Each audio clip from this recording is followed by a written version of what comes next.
এই যে আমার হাতে যে জিনিসটি দেখতে পাচ্ছেন এর নাম গ্যাসোফাস্ট। অনেকেই এটাকে কোনো ওষুধই মনে করেন না।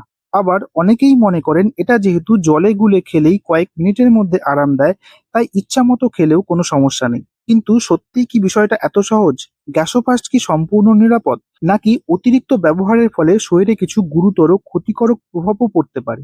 আজকের ভিডিওতে সহজ ভাষায় জানবেন গ্যাসোফাস্টের কাজ, ব্যবহার, বিশেষ করে এর সম্ভাব্য ক্ষতিকারক দিক সম্পর্কে, যা অনেকেরই অজানা।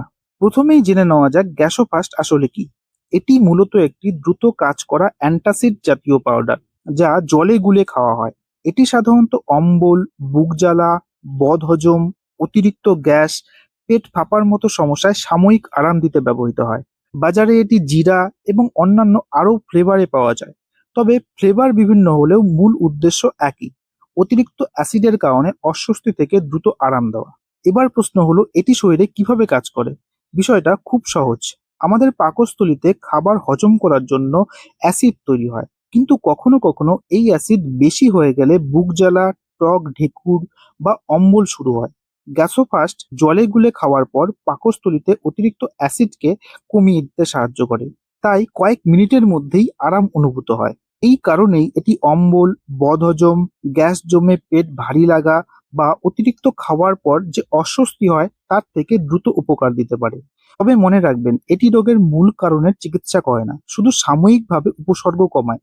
যদি আপনার প্রায় প্রতিদিনই অম্বল, বুক জ্বালা হয়, তাহলে শুধু গ্যাসোফাস্টকে সমস্যাকে চাপা না দিয়ে চিকিৎসকের পরামর্শ নেওয়া বুদ্ধিমানের কাজ। এবার আসি এর ক্ষতিকারক দিক নিয়ে। সাধারণভাবে মাঝে মাঝে ব্যবহার করলে বেশিরভাগ মানুষের বড় কোনো সমস্যা হয় না, তবে কারো কারো বমি বমি ভাব, হালকা পেটে অস্বস্তি, মাথা ব্যথা বা স্কিনে অ্যালার্জির মতো সমস্যা হতে পারে।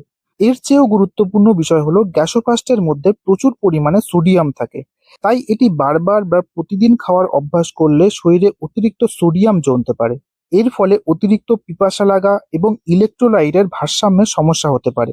যাদের উচ্চ রক্তচাপ, কিডনির রোগ বা হার্ট ফেলিয়ারের মতো সমস্যা রয়েছে, তাদের ক্ষেত্রে এই বিষয়টি বিশেষভাবে গুরুত্বপূর্ণ। আরও একটি গুরুত্বপূর্ণ বিষয় হলো, অনেক দিন ধরে প্রয়োজনের তুলনায় বেশি ব্যবহার করলে কিছু মানুষের ক্ষেত্রে পাকস্থলী আরও বেশি অ্যাসিড তৈরি করতে শুরু করতে পারে। একে সহজ ভাষায় অ্যাসিড রিবাউন্ড বলা হয়। ফলে শুরুতে আরাম পেলেও পরে অম্বলের সমস্যা আরও ঘন ঘন ফিরে আসতে পারে। আবার অতিরিক্ত ব্যবহার করলে উল্টে পেট ফাঁপা, পেটে মোচড়ের মতো সমস্যাও দেখা দিতে পারে। তাই যাদের উচ্চ রক্তচাপ, কিডনির অসুখ, হৃদরোগ, শরীরে সোডিয়াম নিয়ন্ত্রণের সমস্যা রয়েছে, তারা চিকিৎসকের পরামর্শ ছাড়া কিন্তু গ্যাসোফাস্ট ব্যবহার করবেন না।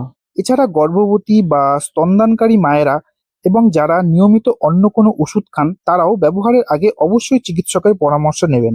তো বন্ধুরা, আশা করি আজকের ভিডিও থেকে গ্যাসোফাস্টের উপকারিতার পাশাপাশি এর সম্ভাব্য ক্ষতিকারক দিক সম্পর্কেও পরিষ্কার ধারণা হয়ে গেছে। ভিডিওটি ভালো লাগলে অবশ্যই একটি লাইক করুন, আপনার বন্ধু এবং পরিবারের সঙ্গে শেয়ার করুন। আর গ্যাসোফাস্ট নিয়ে আপনার কোনো প্রশ্ন বা অভিজ্ঞতা থাকলে নিচে কমেন্টে লিখে জানাতে ভুলবেন না। ধন্যবাদ।